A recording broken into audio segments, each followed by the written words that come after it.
আপনাদের সকলকে নমস্কার জানাই। আমি শ্রী বিশ্বনাথ চক্রবর্তী, রাজজ্যোতিষী। আপনাদের সাথে যে বিষয়টা নিয়ে আমি আলোচনা করব সেটি হচ্ছে, সামনে দেখবেন পরীক্ষা এসছে ছেলে মেয়েদের। এই পরীক্ষার সময় কিন্তু মনে হচ্ছে যেন পরীক্ষা বোধহয় মা বাবারই। ছেলে মেয়ে পড়ছে, পাশে বসে থাকছে, ঘুমোচ্ছে না। তার কারণ ছেলে মেয়ে হয়তো ঘুমিয়ে পড়বে, পড়াশোনা করবে না, সামনে পরীক্ষা।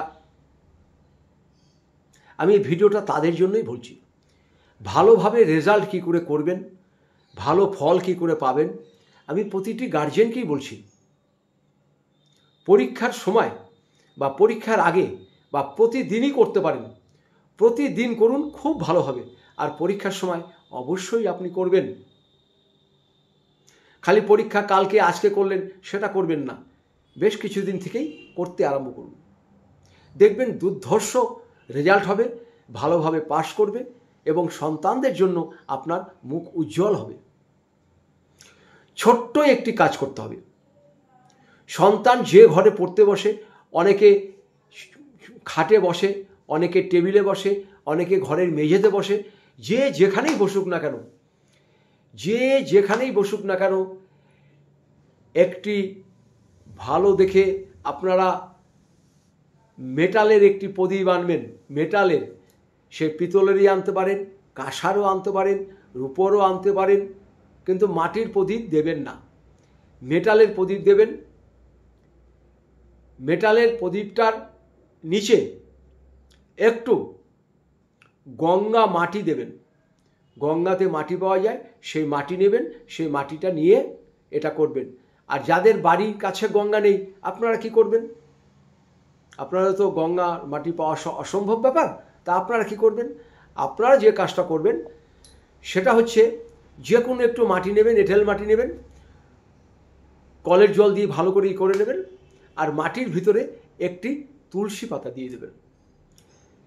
এই মাটির যে ঢেলাটা করবেন, এটা এই জন্যই করবেন, প্রদীপটাকে বসানোর জন্য।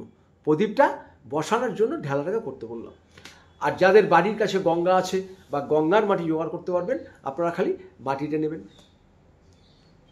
এই জন্যই মাটিটা নেবেন, প্রদীপটা যেন কাত হয়ে পড়ে না যায়, আর কিচ্ছু দিতে হবে না। তার ভিতরে আপনারা একটু ঘি দিন। একটি ঘিয়ের প্রদীপ আপনারা যে গৃহে পড়াশোনা করছে সেই ঘরেরই পূর্ব দিকে বা উত্তর দিকে ঘিয়ের প্রদীপটা আপনারা সব সময় জ্বালিয়ে রাখুন। যতক্ষণ পড়বে ততক্ষণ আপনি জ্বালিয়ে রাখুন। পড়া হয়ে গেল, ওটাকে বাতাস দিয়ে নিভিয়ে দিয়ে শুয়ে পড়বে।